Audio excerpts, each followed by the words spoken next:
السلام علیکم دوستوں، امید ہے آپ سب خیریت و عافیت سے ہوں گے۔ آج میں حضرت عمر رضی اللہ تعالیٰ عنہ کا قصہ سناتا ہوں۔ حضرت عمر رضی اللہ، جن کے پاک نام پر آج مسلمانوں کو فخر ہے اور جن کے جوش ایمانی سے آج 1300 برس بعد تب کافروں کے دلوں میں خوف ہے۔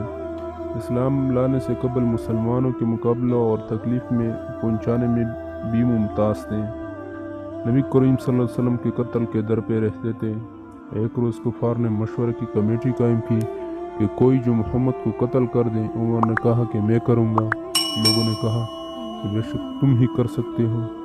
عمر تلوار لٹکائے ہوئے اٹھے اور چل دیے۔ اس فکر میں جا رہے تھے کہ ایک صاحب قبیلہ زہرہ کے، جن کا نام حضرت سعد بن ابی وقاص ہیں اور بعضوں نے اور صاحب لکھے ہیں، ملے۔ انہوں نے پوچھا کہ عمر کہاں جا رہے ہو؟ کہنے لگا محمد صلی اللہ علیہ وسلم کے قتل کی فکر میں ہوں، نعوذ باللہ۔ سعد نے کہا بنو ہاشم اور بنو زہرہ اور بنو عبد مناف سے کیسے مطمئن ہو گئے؟ وہ تم کو بدلے میں قتل کر دیں گے۔ اس جواب پر بگڑ گئے اور کہنے لگا کہ معلوم ہوتا ہے تو بھی بے دین یعنی مسلمان ہو گیا ہے، لا پہلے تجھی کو نمٹا دوں۔ یہ کہہ کر تلوار سنت لی اور حضرت سعد رضی اللہ تعالیٰ نے بھی یہ کہہ کر ہاں میں مسلمان ہو گیا ہوں، تلوار سنبھالی۔ دونوں طرف سے تلوار چلنے کو تھی کہ حضرت سعد نے کہا کہ پہلے اپنے گھر کی خبر تو لے، تیری بہن اور بہنوئی دونوں مسلمان ہو چکے۔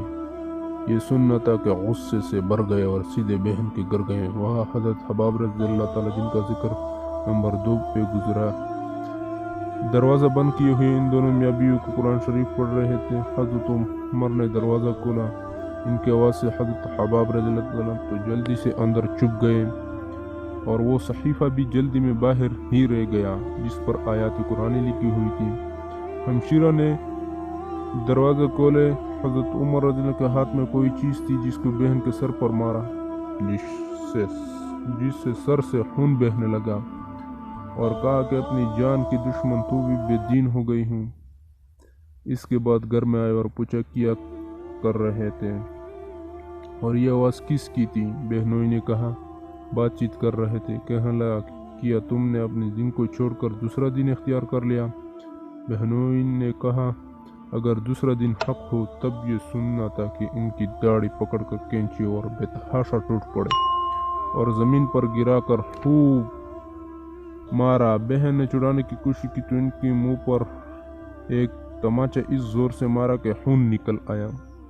وہ بھی آخر عمر ہی کی بہن تھی۔ کہنے لگے کہ عمر ہم کو اس وجہ سے مارا جاتا ہے کہ ہم مسلمان ہو گئے؟ بے شک ہم مسلمان ہو گئے ہیں۔ اللہ اکبر۔ جو تجھ سے ہو سکے تو کر لے۔